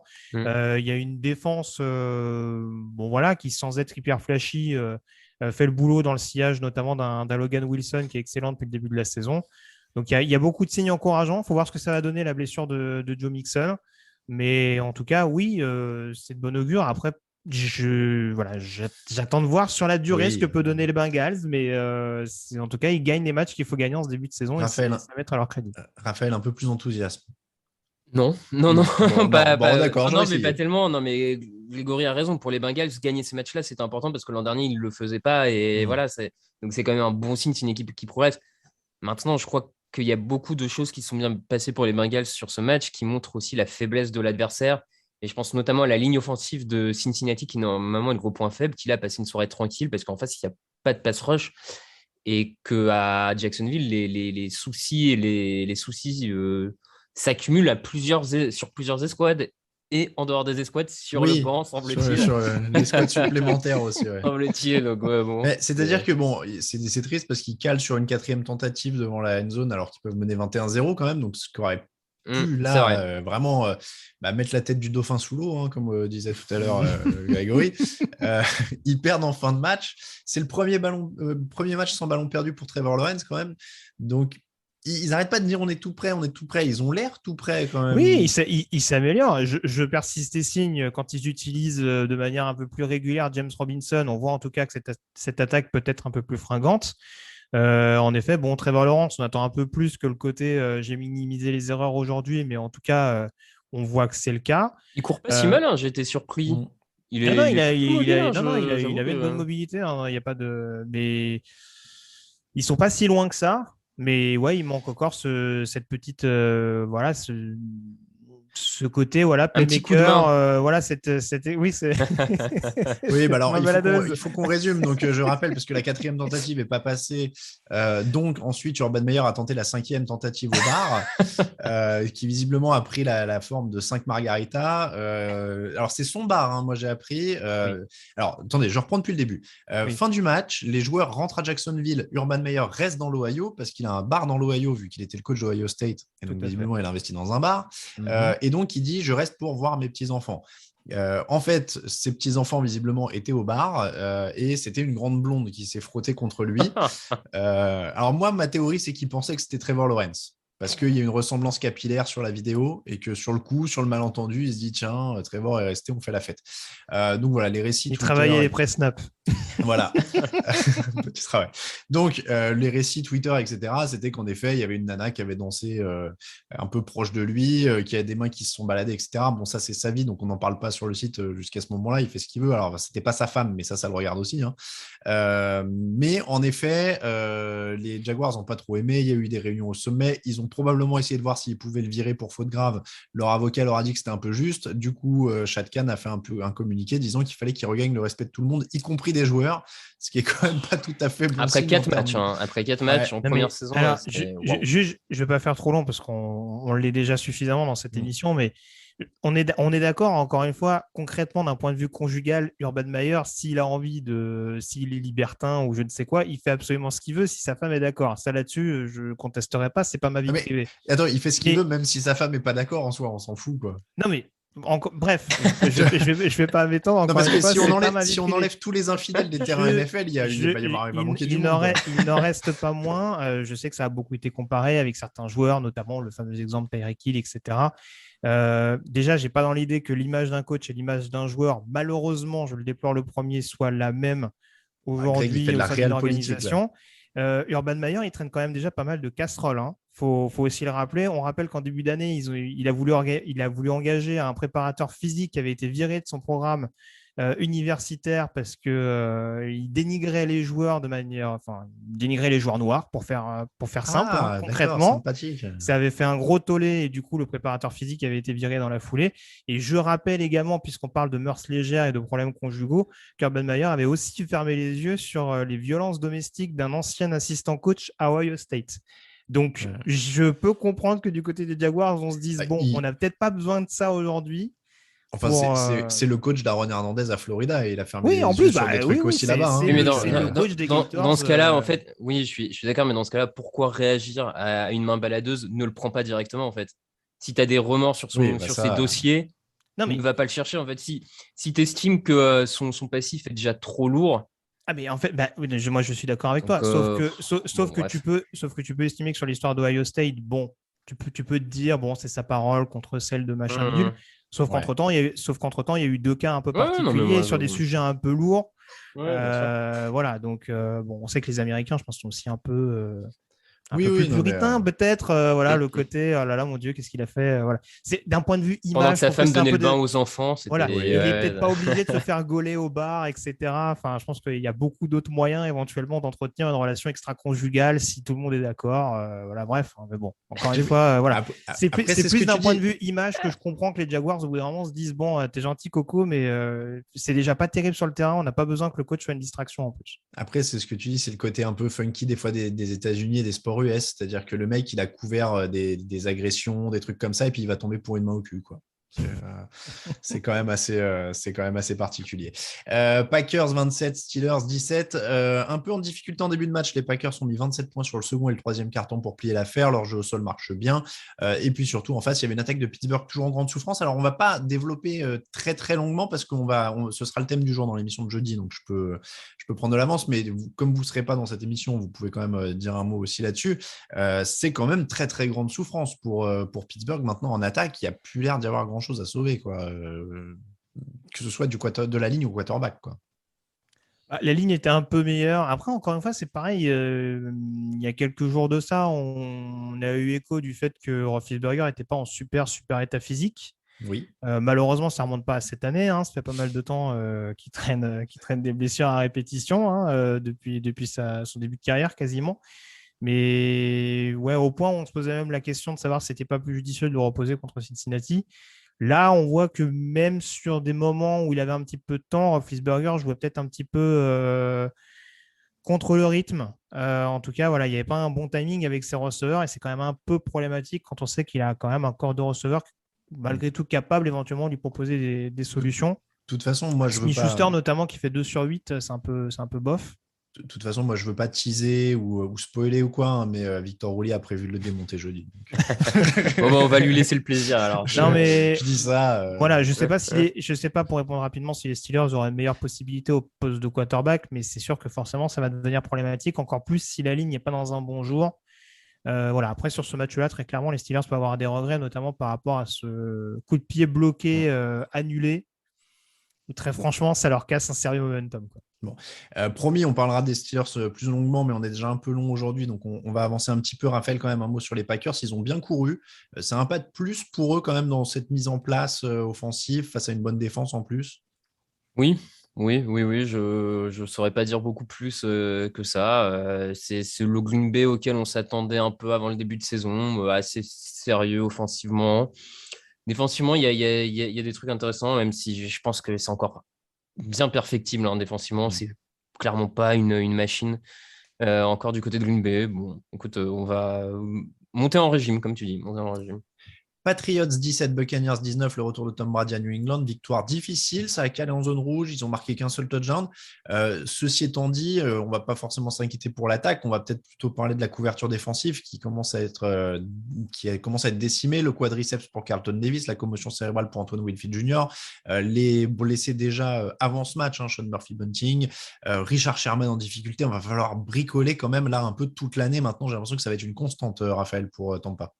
Ouais, ils connaissent, ils sont en train de se subir ce qu'ils n'ont pas connu l'an dernier, c'est-à-dire quand tu as une escouade qui commence à être décimée, il faut aller chercher des ressources ailleurs. Là, sur ce match, ils ont de la chance qu'en face, l'attaque est vraiment en rodage, c'est un jeune quarterback. On a un Josh McDaniels un peu étrange par moment, un peu avec des choix particuliers. Donc, ils ont de la chance sur ce match-là, ça passe, mais effectivement, ça commence à poser question pour la suite de la saison quand ils vont tomber sur des attaques aériennes bien plus fortes. Comment ils vont réussir à s'en sortir, surtout que, on l'a vu là sur ce match, le pass rush, ça a été, mais ça n'a pas toujours été le cas depuis le début de la saison. Donc Donc oui, Tampa Bay, de manière plus globale, je trouve pour le moment pose question défensivement, même si là ils prennent que 16 points et donc ça peut paraître une grande prestation, mais défensivement ils posent question. Et Greg, tu as l'air d'avoir adoré quand ça parlait de Sean McDaniels. De Josh McDaniels, pourquoi je Ouais, sais j'ai pas. gardé pour les taper les flops. Mais D'accord. non, mais oui, non, c'est largement perfectible. Mais oui, tu l'as dit, après, il y a les problématiques de blessure, malheureusement, et pas forcément Tampa.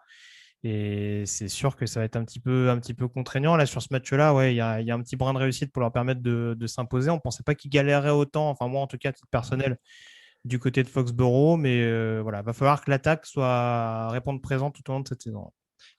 Petit test juste pour être sûr que c'est bien Raphaël qui est avec nous. 4e et 3 sur les 37 yards adverses. Il pleut, tu la joues ou tu tentes le field goal de 56 yards? Bah écoute, j'en parlerai plus tard. Très bien. Saints 21, Giants 27. Victoire en prolongation des Giants. Première victoire de la saison. 485 yards en attaque. Un bon Daniel Jones, un bon Kenny Golladay. Est-ce que Daniel Jones est en train de devenir un bon quarterback, messieurs? Une seule interception, un seul fumble perdu en 4 matchs. Il a perdu que 2 ballons en 4 matchs. C'est bien, c'est une progression, clairement. C'était ce qui lui était demandé d'arrêter de perdre des balles. Après, pour le moment, les matchs de haut niveau de Jones et de l'attaque des Giants sont tellement rares depuis une saison et demie qu'il va falloir le confirmer. Enfin, on ne peut pas juste se satisfaire d'un match contre les Saints un peu réussi. Bon, va falloir. Là, c'est vraiment, pour moi, c'est de la confirmation à attendre, quoi. Enfin, Ils étaient menés de 11 points à 7 minutes de la fin avant d'accrocher la prolongation. Est-ce que Greg, c'est pas genre justement le genre de moment qui débloque tout, tu vois, sa carrière est lancée? Ouais, J'essaie d'être dans l'enthousiasme aujourd'hui, je t'es vous sens pas dithyrambique réceptif. aujourd'hui. Ouais, Ouais. franchement, là, je sais pas ce qui se passe. Là, je me sens pas bien. J'ai pris un guéronzan. Non, mais non, très franchement, en tout cas, c'est remarquable de le faire dans la situation dans laquelle sont les Giants, parce qu'en effet, en plein doute, avec une fiche de 0-3 à l'extérieur, en étant mené, donc en l'occurrence face aux Saints, oui, on n'aurait pas parié là-dessus très très clairement. Après, oui, on a su du côté des Giants. Ça peut apporter, pour répondre à ta question, ça peut apporter une certaine impulsion en effet et pleinement refocaliser les Giants qui ont été appliqués défensivement. Offensivement, il y a beaucoup de big plays qui aident un petit peu à cette performance, mais c'est pas pour ça que les touchdowns et les points marqués sont galvaudés.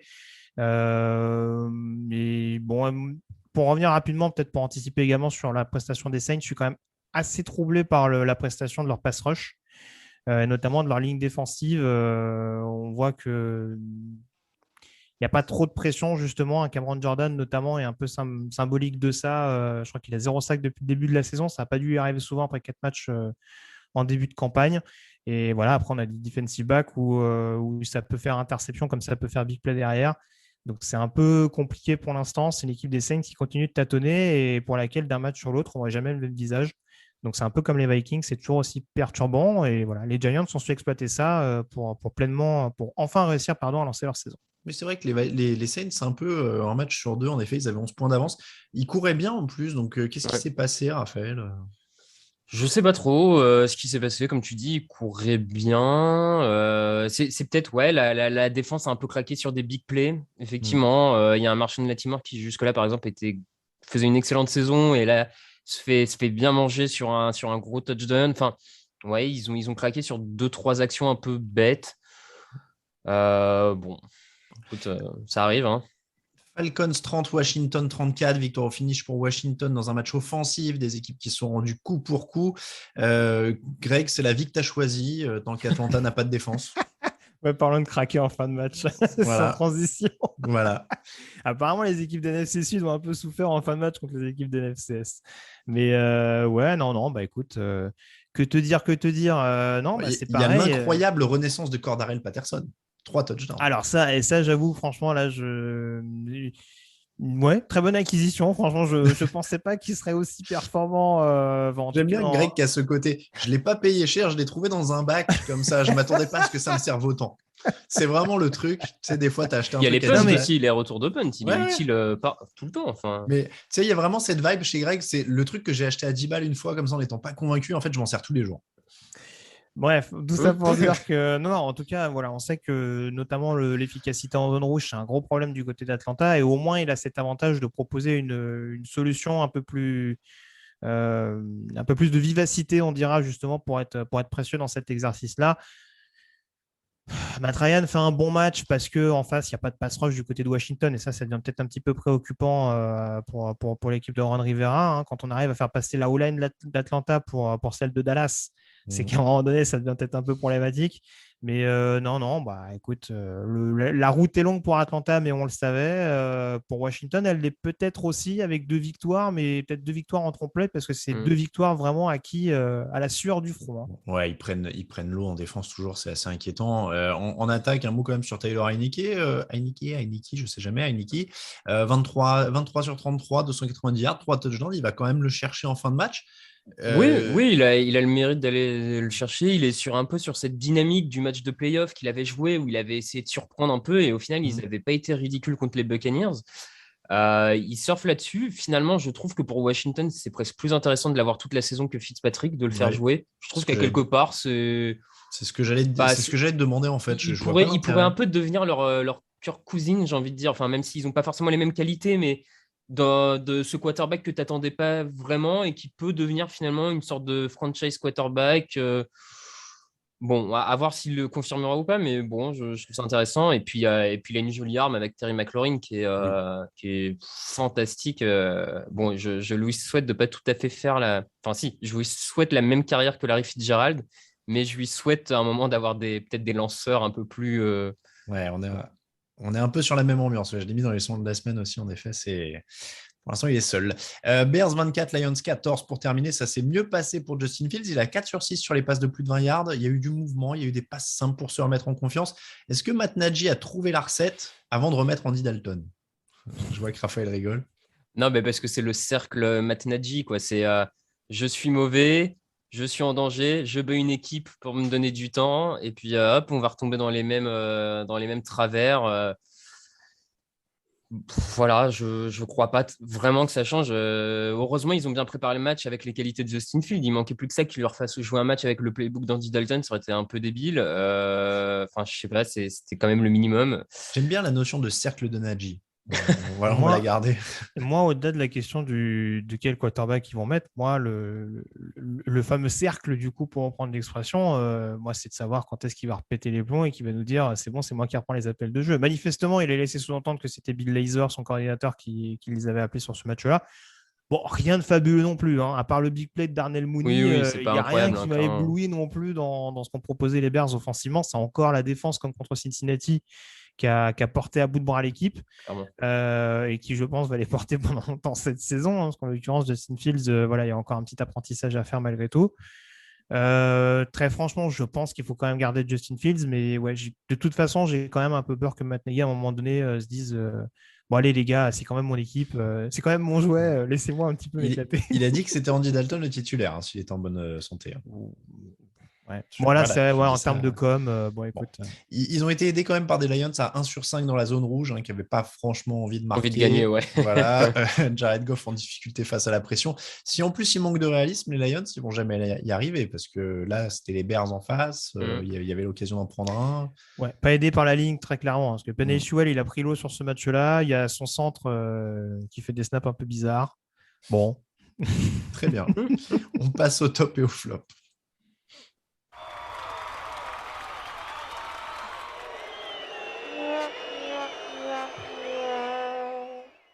Plein de matos alors dans les tops et les flops, si j'ai bien compris. Raphaël, vas-y. Eh ben, le top, on en a parlé, donc je vais faire très vite, mais les Chargers, ce qui est en train d'amener Brandon Staley à cette équipe, la hype, je ne sais pas si c'est le terme quand même, autour de Justin Herbert. Bref, je trouve qu'il y a du beau matos un peu partout, c'est en train de prendre forme, et donc c'est quand même plaisant à voir, et ils sont plaisants à voir. Clairement. Greg. Top les Colts, tout simplement parce que même si le début de saison n'est pas parfait, il faut quand même rappeler un petit peu leur situation. Je pense qu'il n'y a pas un poste où ils n'ont pas des problèmes de blessure. Ils jouent quand même avec un Carson Wentz qui a double entorse de la cheville. Il me semble avoir vu les deux, les deux chevilles. Ça, c'est ça. Normal, quoi. Tout se passe bien.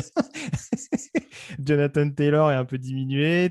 Dans le jargon, dans le vestiaire, on l'appelle la momie, parce qu'il parle au niveau des stars. Voilà, Eric Fisher, Quentin Nelson, ça traîne la patte aussi. En défense, ils n'ont pas Carey Willis. Enfin, je pourrais aller très très loin comme ça, mais ouais, réussir quand même malgré tout, avoir les ressources, la rigueur, parce que ça reste une équipe extrêmement disciplinée pour réussir à se faire un petit peu violence, à aller chercher la victoire donc face à cette équipe de Miami. Je trouve que c'était quand même assez notable dans ce match de la peur. Voilà, c'est sûr que tout n'est pas parfait à Indianapolis comme ça pouvait être le cas, enfin en tout cas sur certains postes ces dernières années, mais en tout cas on arrive à faire front et à se relever, donc ça me paraissait important de le mettre en avant. Alors moi, mon top, c'est pas une action, c'est pas une équipe, c'est un terme que j'ai revu utiliser cette semaine et qui me réjouit profondément à chaque fois que je le vois. Un terme qui a été utilisé pour Mitchell Trubisky, qui est cigare de la victoire humain. J'aime beaucoup entendre cette expression. C'est-à-dire que Mitchell Trubisky a été utilisé comme un cigare de la victoire, c'est-à-dire qu'il peut rentrer, quand il rentre sur le terrain, c'est le cigare de la victoire des Buffalo Bills. C'est que Ça le faisait match longtemps est que tu avais plié. parlé de Trubisky. Ouais, et j'adore ce terme, Human Victory Cigar, j'aime beaucoup à chaque fois, ça me réjouit, ça me fait plaisir comme ça dans la vie. Le flop, Grégory. Alors, concernant le Patriots Buccaneers, parce que je pense que Raph va en parler, de ce que j'ai pu comprendre également. Alors, les Bucs ont des problèmes contre la passe, c'est un fait. Ils sont exposables contre la passe et ils ont un excellent run-stop. Mais comment on peut avoir ce type de play call offensif de la part des Pats? Moins 1 yard au sol, 8 courses tentées. Enfin, moi, je ne comprends pas. Quand on parle des Patriots quand même, c'est pas une équipe. C'est un mauvais exemple en l'occurrence, mais on ne parle pas d'Arizona avec un Kyler Murray qui peut lancer 60 fois dans un match. Je veux dire, c'est une équipe ces dernières années qui joue quand même avec des comités fournis, avec un jeu au sol quand même qu'on essaye d'établir. Je sais que Ramondre Stevenson est blessé. Je sais que J.J. Taylor, dans des conditions climatiques un peu délicates, commet un fumble assez rapidement. Je sais qu'on essaye de tester Mac Jones pour voir concrètement ce qu'on peut en obtenir. Et globalement, Mac Jones ne fait pas un mauvais match. Ah oui. Essayer de le tester, ça... bon bref. Ouais, enfin, c'est pas parce que Mac Jones se fait intercepter en début de match que tu arrêtes de le tester, quoi. Donc pourquoi, sur le simple fait que J.J. Taylor fait un fumble, tu oublies complètement ton jeu au sol? Et ça me paraît dingue de me dire qu'un coach comme Belichick se dit de toute façon, le run-stop des Bucks, c'est compliqué, on va tout mettre sur la passe. Les Rams les ont battus la semaine dernière. Leur meilleur coureur, c'était Sonny Mitchell, je crois. Il fait 60 ou 70 yards quand même. Donc, tu as quand même un minimum syndical et on ne parle pas d'un match où les Pats sont constamment courus après le score à 10 ou 15 points d'écart. Ils étaient constamment dans le match. Donc, je ne comprends pas ce play call offensif des Pats. Ils ne voulaient pas le gagner. Raphaël, ton flop. Oui, par politesse. Ils ont réussi. Sincèrement, bref. Non, c'était Bill Belichick et cette décision. Enfin, on l'a assez encensé sur toutes ces années de podcast en termes de coaching, etc., pour aussi des fois mettre en avant quand il fait des choses stupides. Et là, pour le coup, vraiment, cette décision de taper le field goal, pour moi, elle n'a pas de sens. 56 yards sous la pluie, sous le vent. Nick Folk, qui est un kicker correct, mais qui n'est pas un Justin Tucker. Tu joues une 4-3 face à une défense en face qui a beaucoup de blessures. Justement, teste Mac Jones, mets-le en situation, en quarterback rookie, d'avoir un match qui se joue sur une 4e à la passe. Enfin, je sais pas, je comprends pas ce choix. Et surtout que derrière, en plus, tu rendais la balle à Tom Brady 1 minute, même si tu avais mis le field goal. Je pense que tu sais un peu qui est Tom Brady. Bill Belichick doit le savoir. Enfin, je sais pas, je comprends pas. À un moment, je me suis dit, mais en fait, est-ce qu'ils veulent le gagner, ce match-là? Et je trouve ça d'autant plus dommage que c'était pas loin d'être le meilleur match des Patriots cette saison. Défensivement, c'était leur meilleur match de la saison. Et offensivement, sur le jeu aérien purement, c'était pas loin d'être la meilleure prestation de la saison d'un point de vue aérien pour les Patriots. Donc, je comprends pas. Voilà, Je suppose que c'est ton flop, Raphaël. Tout à fait. C'est comme ça que c'était. Non, j'ai pas de flop, moi, tiens d'ailleurs. Teddy Bridgewater et les Broncos. Alors évidemment, ça pourrait paraître cruel de s'en prendre à un mec qui est blessé, qui a une commotion cérébrale et qui a perdu. Alors c'est pas du tout contre eux. Hein. C'est juste que je me suis ambiancé sur eux la semaine dernière et on va encore dire que c'est de ma faute. Donc si les équipes pouvaient arrêter de perdre quand je m'ambiance sur eux, ce serait sympa parce que les gens ont peur de moi sur Twitter.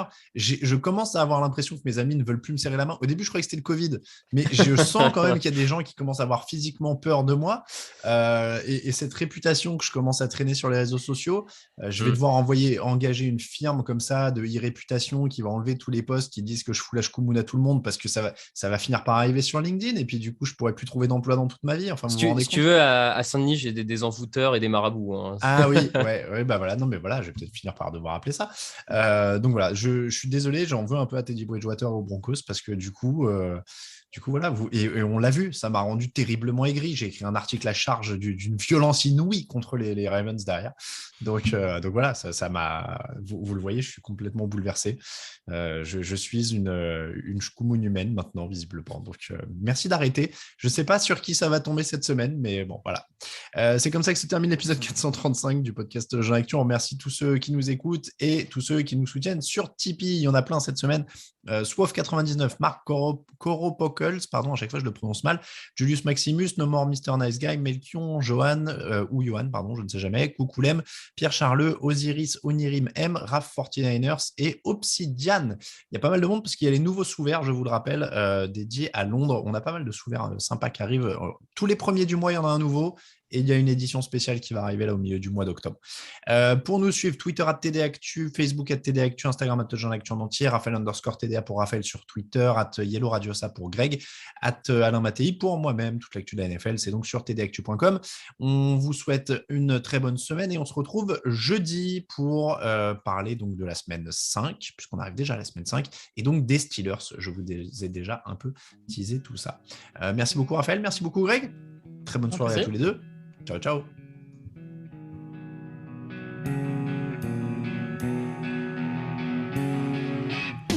Les meilleures analyses, fromage et jeux de mots, tout sur le foutu est en TDAQ.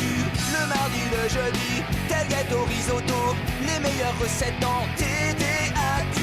Fumble pour JJ Watt, Bismuth pour Marshall Lynch, Procast Global Beckham, Tom Brady quarterback, calé sur le fauteuil, option Madame Irma, à la fin on compte les points et on finit.